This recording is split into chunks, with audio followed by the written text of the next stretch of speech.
Olá, estamos começando mais um programa, Uma Luz no Fim do Túnel. E hoje nós já estamos na parte 5 deste programa. Hoje nós vamos examinar o capítulo 4 de Gênesis. Para quem está assistindo hoje, para quem está assistindo a primeira vez, nós estamos fazendo um exame, né, irmão Alexandre, do livro de Gênesis. Sim.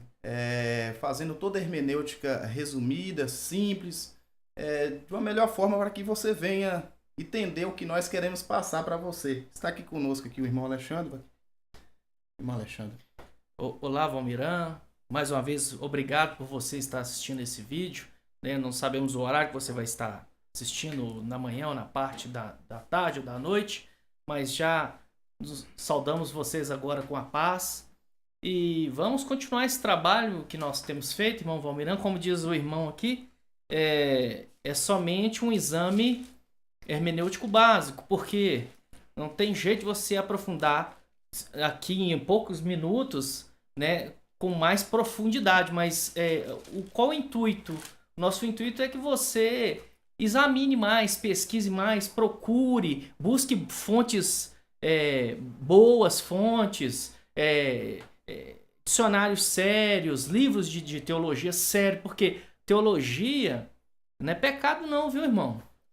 Porque é o seguinte, como é que eu classifico a teologia, Valmiran? Eu classifico a teologia da seguinte forma: martelo, alicate, serrote são ferramentas, não são? Isso. Martelo serve para quê? Para pregar prego, não é verdade? Alicate serve para tirar o prego amassado, para fazer outros trabalhos. Chave de fenda serve para quê? Para parafusar. Agora, o martelo mal utilizado, ele serve para quê? Para matar uma pessoa. O alicate serve para machucar uma pessoa. Uma chave de fenda você pode furar uma pessoa. A teologia, a psicologia, a filosofia, a antropologia, as ciências não são ruins em si. Elas têm que ser bem utilizadas, elas são como ferramentas. Como se fosse uma rede, né? Quando você lança a rede no mar, vem todo tipo de peixe. Claro, com Você vai certeza. escolher qual peixe que é bom para alimento, qual que você tem que rejeitar. Exatamente. Então, Volto a frisar novamente. Martelo é para pregar prego, mas você pode matar uma pessoa com martelo. Com certeza. Teologia, filosofia, antropologia, todas as ciências, elas são ferramentas.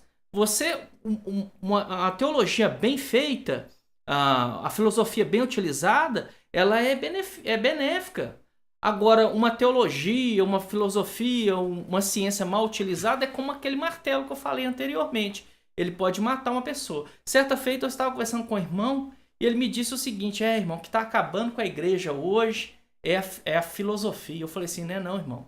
Filosofia não mata e não estraga ninguém, não. O que mata as pessoas é a falta de conhecimento de Deus e conhecimento da sua palavra.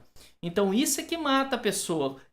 Inteligência, conhecimento nunca matou ninguém, né? Nunca feriu ninguém. O mau uso das ciências, o mau uso das ferramentas é que são maléficas. E já, né, fazendo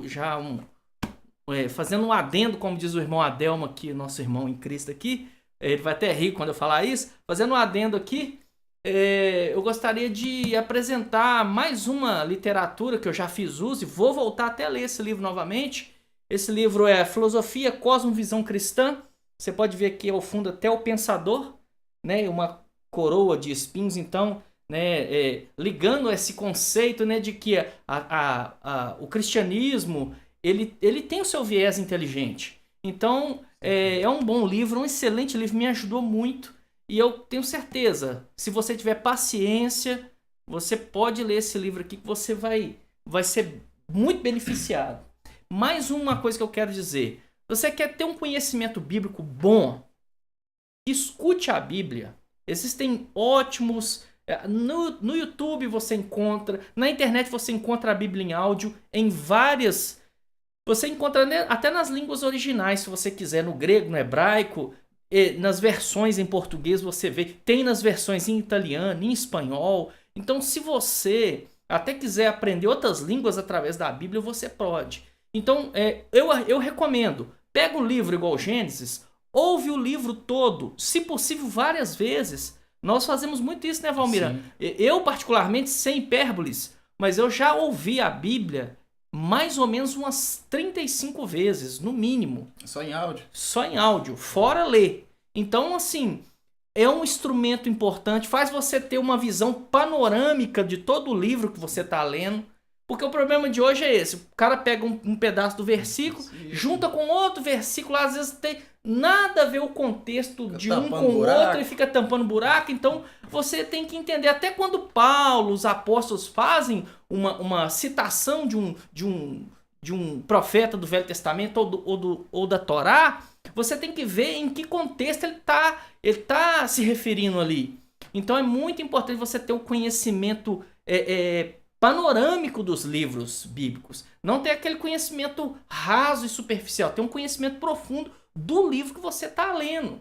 Isso aí. Né? Examinando livro por livro, capítulo por capítulo e versículo por versículo. Bom, já, né, dei aqui alguns parecer sobre como você deve estudar a Bíblia, né? Uma forma bem simples.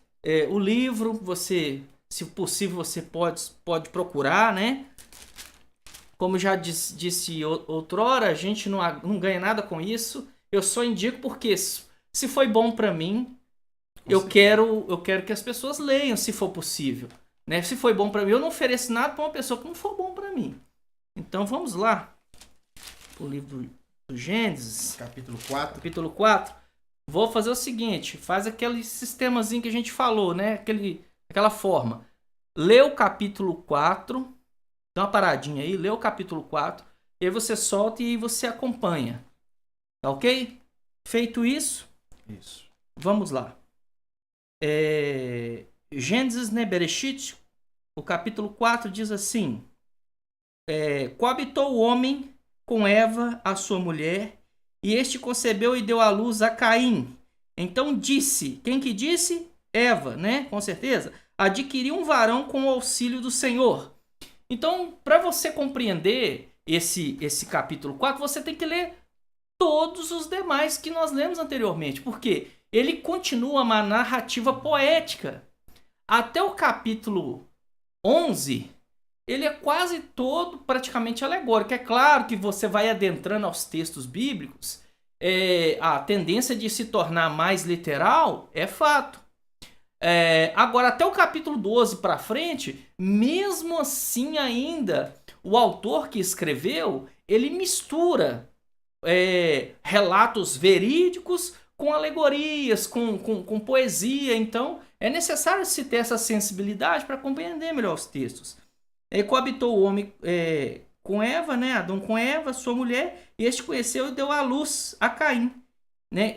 A questão de coabitou, né? Algumas Bíblias está conheceu. É fato que a palavra conhecer na Bíblia, geralmente ela tem um cunho sexual. Né? Aqui na minha Bíblia, a Bíblia de Estudo Almeida, ela já fala coabitou. E coabitou o homem com Eva, sua mulher, e este concebeu e deu à luz a Caim. Então disse: adquiriu um varão com o auxílio do Senhor. Como o Valmiran sempre diz, eu gostaria de frisar, as pessoas ficam preocupadas em saber se é literal ou não a história e perdem o que é mais importante, que são as máximas que estão intrínsecas no texto, as verdades morais que são importantes para que nós aprendamos a viver o que Deus quer que nós entendamos da palavra. O contexto moral, né? O contexto moral é o mais importante. O mais importante. Né? Depois deu à luz a Abel, seu irmão. Primeiro deu à luz a Caim, né? E depois deu à luz a Abel, seu irmão. E foi pastor de ovelhas, e Caim foi lavrador. Eu vou dar um parecer quanto a isso aqui, quanto a essa questão de Abel era pastor de ovelhas e Caim era lavrador. Não é um consenso entre todos, mas por que o autor, no caso talvez Moisés, escreveu isso aqui, Valmiran? Pelo fato de que já há muito tempo havia certa disputa entre agricultores e pastores de gado, de ovelhas. Então, já é uma coisa. Quando o texto está sendo escrito por um povo que entende bem qual que era o contexto. O contexto é um contexto de disputa. Então, muitas das vezes, pai, porque, né, o filho semita falava com o pai dele, falou, pai, por que o senhor não dá certo com o tio fulano que é agricultor? Porque essa é uma disputa antiga. Entendeu? Então, eu não estou dizendo que é isso. Eu estou dizendo que é uma das várias formas de interpretar qual é o sentimento que o autor quis passar no texto, né? Mas é claro que existem mais, né? Pelo fato de já ser obscuro, uma série de fatos que nós vamos ver aqui, por ser obscuro, dá margem para uma série de interpretações, né? Então isso inclusive no judaísmo tem uma série de interpretações, às vezes num capítulo só. E às vezes são 5 tipos de interpretação inválida, viu? E aconteceu que no fim de um tempo, trouxe Caim do fruto da terra uma oferta ao Senhor. E Abel, por sua vez, trouxe as primícias de seu rebanho e a gordura deste. E agradou-se o Senhor de Abel e da sua oferta. Você já pode observar aqui que já nos primórdios do livro de Gênesis, o conceito de sacrifício, aquele conceito levítico de sacrificar os animais, já está aqui intrínseco no texto. Pelo fato de ser um levita que escreveu, é claro que o sacrifício também nasceu em outros povos pagãos também, claro. Então, assim, numa visão geral, é uma linguagem que o povo antigo conhecia muito bem, que é o sacrifício de animais. Hoje, o sacrifício de animais na nossa sociedade contemporânea é um negócio meio absurdo, né? É um negócio muito difícil de aceitar, porque nós vivemos num outro contexto, numa outra época. Estava falando com a minha esposa em casa. Nós fomos formatados para viver nessa época. Né? E eles foram formatados para viver aquela época, aquele contexto. Então nós vivemos num contexto distinto. Então, para compreender, ou pelo menos tentar compreender os textos bíblicos, nós temos que tentar compreender o que os primeiros semitas compreendiam dos textos. Então, possivelmente, né, o fato de já oferecer ofertas aqui, né, de animais e oferta de vegetais, que são ofertas, Valmir, nós estudamos o livro de Levíticos todo, aqui, né, nós como igreja, nós nos reunimos, né, na casa do Valmiran, às vezes nos reunimos na minha casa, às vezes na casa de outro irmão, e estudando o livro de Levítico, nós podemos observar que o sistema sacrificial do Velho Testamento, o sistema de ofertas, era tanto animais quanto vegetais, dado a necessidade de cada oferta, porque cada oferta pela culpa, oferta pelo pecado, né? Então quando você vai aqui para as primeiras páginas do Gênesis, não é um consenso comum de todos os acadêmicos, mas é um conceito que é aceito por muitos, de que Moisés já está imprimindo aqui alguns conceitos rudimentares da lei. Entre eles o sábado, essas questões aí que os primeiros habitantes da Terra nem faziam uso disso. Então vamos lá. Ao passo de que Caim de sua oferta não se agradou. Irou-se, pois, sobremaneira Caim e descaiu-lhe o semblante. Ele ficou triste, né? Pelo fato de que a oferta dele não foi aceita. Então, tá entendendo a poética? O autor tá querendo transmitir para nós uma verdade moral aqui, né? Tá querendo transmitir uma verdade moral. Aí diz assim: então lhe disse o Senhor, ou Yahvé, né? Ou Yahvé, ou Yehová, por que andas irado? E por que lhe descaiu o semblante? Aí Deus não sabia? Por que caiu o semblante de Caim? Deus sabe, Deus conhece tudo. Deus sonda mentes e corações. Deus é eterno e sabe de tudo. Então, você vê claramente aqui o autor imprimindo um conceito, né, que é puramente humano na pessoa de Deus. Isso é uma figura de linguagem, é uma forma de trazer Deus para dentro do nosso campo. Né? Isso aí na teologia é chamado de antropopatismo. É você atribuir um sentimento humano, né? um pensamento humano para Deus. É como se Moisés estivesse perguntando. É que o autor faz em todo o livro de Gênesis, nós podemos observar isso. Todavia, em sequência, ele faz isso. Ele como você transporta Deus para a natureza dele. Isso. Né? Como que se Deus tivesse a natureza do homem, né? Exatamente. Isso aí é muito comum. Isso aí é muito comum na literatura semita fazer esse uso, né? Principalmente os judeus, né? Fazerem esse tipo de uso em saber que Deus é um ser que não tem forma, é um ser que é transcendente, é um ser eterno, né? Deus não tem forma. Então, logo, aqui é uma o autor está antropomorfizando Deus, tá trazendo uma característica humana para Deus. É como se um homem estivesse perguntando. Então disse o Senhor: por que andas irado e por que descaiu o teu semblante? Se procederes bem, não será que será aceito? Se procederes bem, não é certo que será aceito? Ué, se você se proceder bem, você não vai ser aceito? É como se fosse um pai falando com um filho. Né? É nesse aspecto. Se todavia procederes mal, eis que o pecado jaz à porta. Ué, pecado agora virou um ser? Como se fosse uma fera espreitando uma pessoa, né? Os judeus chamam isso de inclinação para o mal. Então, o que o texto está fazendo aqui? Ele está usando uma figura de linguagem chamada personificação ou prosopopeia. Ele tá dando uma qualidade para um ser inanimado, ou no caso aqui um sentimento, né? O pecado, você não pode pegar o pecado. O pecado é algo intangível. Ele existe, mas ele é intangível. Ele não é um negócio que você toca. É igual felicidade, alegria. Você toca na felicidade? A felicidade, em várias partes da Bíblia, fala que a felicidade faz coisas igual ao ser humano. Isso, né? Sabedoria. Em Provérbios 8, né? Coloca a sabedoria personificada, como se fosse uma pessoa. Né? Então, nesse aspecto aqui, tá colocando o pecado como se ele fosse um ser ou se ele fosse algo. É como se estivesse dando vida ao pecado. Como se ele fosse uma fera espreitando. Olha pra você ver que legal, ó. Então disse o Senhor: e se procederes bem, não é certo que serás aceito? Se todavia procederes mal, eis que o pecado jaz à porta. E o seu desejo será contra ti, mas tu cumpre dominá-lo. Então, o que o texto está dizendo aqui?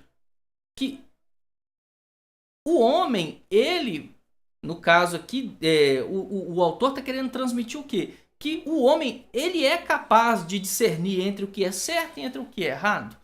Então, Deus aqui, né, no caso o escritor, convida o homem a tomar uma decisão mais acertada. Ele não ficar preso nesse sentimento. E o que nós podemos trazer para nós hoje, né, Valmirã, nesse aspecto? Podemos trazer para nossa vida, tomar cuidado com que decisões nós vamos executar durante o nosso dia a dia. Então você vê que textos antigos como esse podem fazer diferença na nossa vida. Então cabe a nós estarmos atentos a isso, atento ao sentimento que as Escrituras Sagradas querem passar para a gente. Né? Essa poética, e por detrás dessa poética esse caráter moral. Bom, disse Caim a Abel, seu irmão: vamos ao campo. Parece que esse vamos ao campo não se encontra nos melhores manuscritos hebraicos. É o que diz a minha Bíblia de estudo de aplicação pessoal. Ela fala isso. Tanto que eu conferi na minha Torá e realmente não tem mesmo não.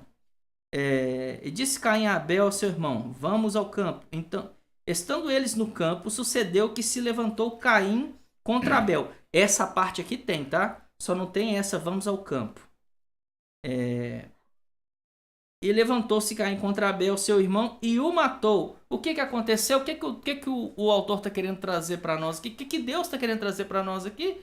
Ele não resistiu ao seu desejo, ao seu ímpeto de matar o seu irmão.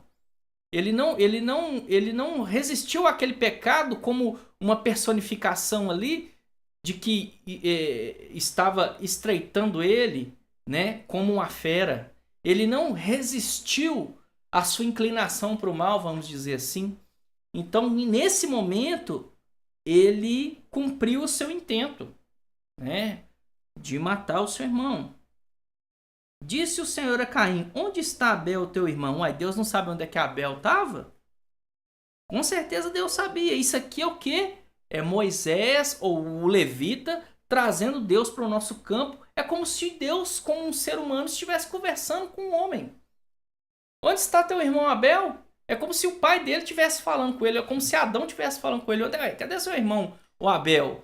E muitos, por não entender essa regra, acaba até tropeçando, né? Por não entender essas regras aí, o antropomorfismo, o antropopatismo, as retóricas, as prosopopeias. Sim. E acaba até tropeçando e falando, que Deus é esse que não sabia onde estava Abel? Que Deus é esse que fez isso, descansou? Então, é muito importante ele estar falando isso aqui para que você entenda melhor. Sim, né? Sim. Como a gente sempre diz, né, Valmir? Não é... A gente sabe de tudo não, irmão. É só um apoio para você buscar mais informação. Leia mais. Escute a Bíblia.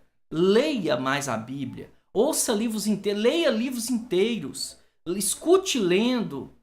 Isso aí vai te ajudar demais a compreender os textos bíblicos, tá? Bom, onde está Abel, teu irmão? Ele respondeu: não sei. Acaso sou eu tutor do meu irmão? Claro que era. Se você saiu junto com o indivíduo, se você estava junto com ele, se ele é teu irmão, se vocês sempre estão juntos, eu tô tomando a liberdade de entrar dentro do texto. E aí? Ele perguntou para a pessoa certa. É como você vai perguntar onde é que está o Valdenísio, né? O seu pai vai, cadê o Valdenísio? Eu sei lá, você vai ser grosso com seu pai, sei lá do Valdenísio? Não, ele foi aqui, né? Ele foi grosso com Deus. Acaso sou eu guardador de meu irmão? Né? Mas sei lá, trazendo pro nosso bom e velho português, eu sei lá onde é que tá aquele indivíduo? Sei lá, por acaso eu fico colado nele? É mais ou menos por aí. Então, tá, vamos continuar. Agora tem umas figuras de linguagem que é muito interessante, olha aqui. Disse Deus: que fizeste? Uai, Deus não sabia o que Caim fez? Claro que Deus sabia. A voz de teu irmão, uai, sangue agora tem voz? Pode falar. A voz do sangue do teu irmão clama a mim desde da terra. Não é a voz do seu irmão, não é a voz do sangue do seu irmão é que clama. Ué, acaso agora sangue tem boca? Esse ventilador que tá perto de mim que agora tem boca? Não, isso aí é uma figura de linguagem, isso é uma prosopopeia. Tem pessoas que até criticam as escrituras pelos fatos de ter figura de linguagem. Se outros livros seculares têm figura de linguagem, ninguém critica, ninguém, né? Mas Machado de Assis é cheio de figura de linguagem. Tem vários livros que são cheios de figura de linguagem e não são criticados por causa disso. Os Analectos de Confúcio são cheios de figuras de linguagem. O Dhammapada de Buda é cheio de figura de linguagem. Já li. O Alcorão também já li. Cheio de figurinhas de linguagem. Tá? Ele tem menos figura de linguagem, mas tem figura de linguagem. Principalmente livros orientais são muito cheios de metáforas, parábolas. Por quê? Para trazer uma ideia, ele precisa usar figuras de retórica, figuras de linguagem para ele poder explicar uma verdade espiritual por detrás do texto. Então, o mais importante aqui no livro que nós estamos lendo é entender as figuras de linguagem que estão por detrás do texto. Isso aí mesmo. Né? E entender também o sentido moral que a mensagem quer passar para nós. Isso aí é o mais importante, né? Sem dúvida. O mais importante é o contexto moral e espiritual que está por trás de tudo isso que Moisés, o escriba, está escrevendo aqui. A voz do sangue do teu irmão clama na terra por mim. Né? Quer dizer, então, que o que você fez não está oculto a mim. Eu estou sabendo o que você fez. Você matou o seu irmão. É isso que o texto está querendo dizer. Eis agora, pois, maldito é sobre toda a terra, cuja a boca... a terra agora tem boca. A terra tem boca. A terra abriu a sua boca para receber, para beber, para receber ou beber, né, no caso, receber da tua mão o sangue de teu irmão. Quando a gente estudou o livro de Levítico, você lembra que é bem claro nos textos falando que não podia ser derramado sangue no chão? Sim. Né? Tinha um lugar certo para se destinar o sangue. Né? O sangue não podia ser derramado em qualquer lugar. Então, sangue... Inclusive, você vai adentrando nos textos bíblicos, você vai vendo que quando se encontrava um corpo de um morto numa cidade, sem saber quem o matou, ali fazia-se um círculo em volta daquilo ali e tinha todo um processo para purificar a cidade, para se entrar na cidade. Não era de qualquer jeito. Então, o sangue foi derramado ali. Quando a Bíblia fala de sangue ser derramado, está falando que pessoas morreram. Então tá. Então, é como se Deus estivesse falando que a terra fosse testemunha. Olha o sangue que tá aí, ó, derramado nessa terra aí, ó. Eu tô vendo. Então é assim, né? É uma figura de linguagem. Quando lavrardes o solo, por causa disso, quando você lavrar o solo, não te dará ele a sua força. Será fugitivo e errante pela terra. Aqui Deus lançou uma maldição sobre esse primeiro ser humano, Caim, né? Um desses primeiros humanos. Eis que hoje me lança fora da face da terra e da tua presença. Não, pulei o 13. Então disse Caim ao Senhor: é tamanho o meu castigo que eu não posso suportá-lo. O Senhor está me punindo acima acima do que eu fiz. Quer dizer, olha para você ver, ele foi tão impenitente, ele pouco se importou com o que ele fez, que ele achou injusto, segundo o texto aqui, a medida que Deus impôs sobre ele, o castigo. E o que o texto está querendo dizer com isso? Tudo que é feito de errado tem sua consequência. É o caso da ação e reação. Toda ação tem a sua reação. Agora, Caim e Abel foram literais? Não tem jeito da gente saber se foram literais. Mas o fato é o seguinte, que existe uma poética no texto e que existem verdades morais para nós hoje, isso aí é indiscutível. Eis que hoje me lança fora da terra, e da tua presença hei de esconder-me. Acaso alguém pode ficar escondido de Deus? Não tem jeito. Você vê clara figura de linguagem, né?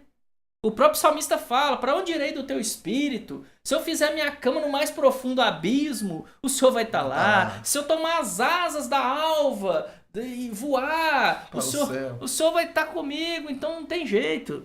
Então esse conceito judaico de que Deus é onipresente, onisciente, onipotente, ele está permeado em toda a Escritura Sagrada. Hei de esconder-me, serei fugitivo e errante pela terra. Quem comigo se encontrar me matará. E o Senhor, porém, lhe disse: assim qualquer que matar a Caim será vingado 7 vezes. Olha aí pra você ver, 7 vezes, figura de linguagem, numerologia judaica. 7 dias. 7 dias, é muito frequente. Quer dizer que, o que significa isso? Que Deus vai aplicar uma punição para aquele que fizer algo que for contra a vontade dele. Isso aí. Pois o Senhor é um sinal em Caim. Muita gente fica perguntando qual que é o sinal que foi colocado na cabeça de Caim. Essa questão de sinal é uma questão puramente judaica. O judeu tem em sua liturgia por séculos e séculos sinais. Entre eles, colocar o filactério na testa, colocar as franjas. Isso já é antigo. Então, esse conceito de sinal, para os primeiros semitas que leram, para os primeiros hebreus que leram esse texto, sim, eles compreenderam muito bem que foi uma marca específica que Deus colocou em Caim, no sentido de que, para que todos vissem o que ele fez, né? Lembrando que nós estamos examinando um texto poético. O Senhor pôs o Senhor um sinal em Caim para não ferir de morte quem quer que o encontrasse. E retirou-se Caim da presença do Senhor e habitou na terra de Nod. Aí já existiu uma, né? Diz ali que depois, mais para frente, nós vamos ver que ele fundou uma cidade no oriente do Éden. Então, você pode observar o caráter alegórico dos capítulos de Gênesis. Eu vou parar aqui porque já deu os 30 minutos, mas eu espero que você continue a assistir o próximo vídeo. Segunda parte do capítulo 4. Acompanhe a segunda parte para que nós possamos aprender mais juntos. Tá ok? Então é isso aí. Acabamos de apresentar mais um programa Uma Luz no Fim do Túnel. E até a próxima. Shalom.